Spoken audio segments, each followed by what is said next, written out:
Hello বন্ধুরা, তোমরা সকলে কেমন আছো? আশা করি সকলেই ভালো আছো। আজকে পনিরের একটা নতুন রেসিপি নিয়ে তোমাদের কাছে চলে এলাম।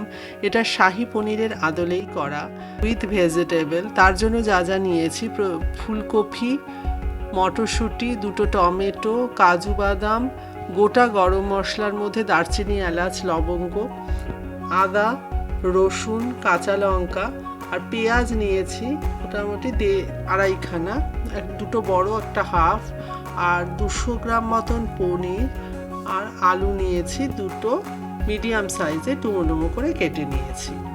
প্রথমে কড়াতে তেল দিয়ে দিলাম। তেল দিয়ে আমি সবজিগুলো সমস্ত অল্প অল্প করে হালকা করে ভেজে নেব।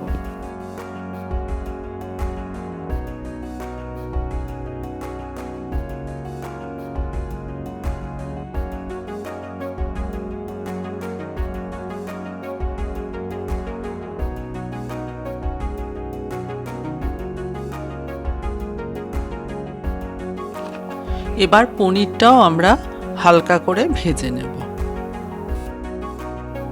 এবার কড়াতে টমেটো, পেঁয়াজ, আদার একটা টুকরো, রসুনের 4-5 কোয়া রসুন, আর গোটা গরম মশলার মধ্যে দারচিনি, এলাচ, লবঙ্গ আর কিছু কাজু বাদাম দিয়ে ভালো করে এটা ভেজে নেব।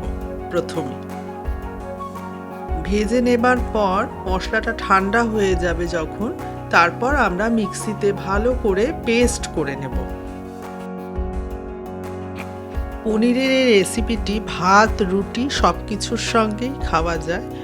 এই রেসিপিটি তোমরা বাড়িতে একবার ট্রাই করে দেখবে, খেতে খুবই ভালো হয়।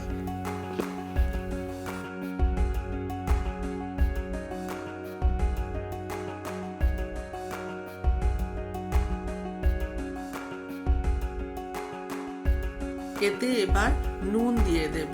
এই মশলাতে কোনো রকম জল দেওয়া যাবে না। নুন দেবার পর টমেটোর থেকে যে জলটা ছাড়বে সেটাতেই মশলাটা ভালোভাবে ভাজা হয়ে যাবে। মশলাটা ঠান্ডা হবার পর মিক্সিতে দিয়ে খুব ভালোভাবে এটাকে পেস্ট করে নিতে হবে।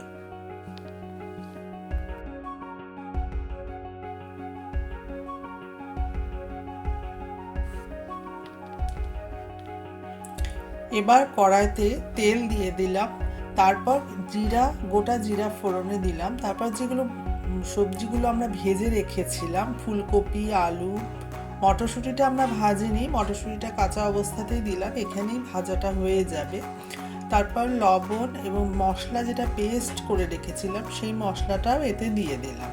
দিয়ে দেওয়ার পর ভালো করে এটা আরেকটু কষে নিতে হবে। তারপর দিয়ে দিলাম কাশ্মীরি লঙ্কার গুঁড়ো রং হবার জন্য।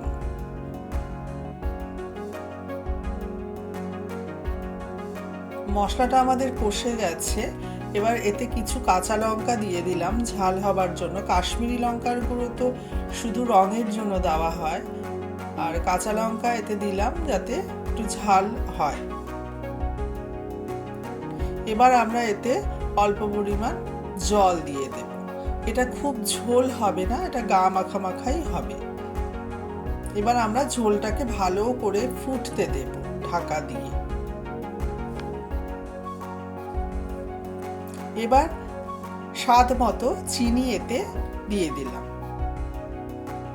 পনিরে একটু চিনি না দিলে একদমই ভালো হয় না খেতে। চিনির পরিমাণটা আপনারা নিজেরা ঠিক করে দেবেন। আমাদের শাহি পনির উইথ ভেজিটেবল একদম রেডি হয়ে গেছে। এটি খেতে খুবই ভালো হয়। বাড়িতে তোমরা একবার ট্রাই করে কমেন্ট বক্সে অবশ্যই জানিও কেমন লেগেছে। চ্যানেলটি ভালো লাগলে অবশ্যই সাবস্ক্রাইব করে দিও। ভিডিওটি ভালো লাগলে ভিডিওটিকে লাইক, শেয়ার করো। সকলে ভালো থেকো, সুস্থ থেকো। দেখা হচ্ছে আবার পরের ভিডিওতে।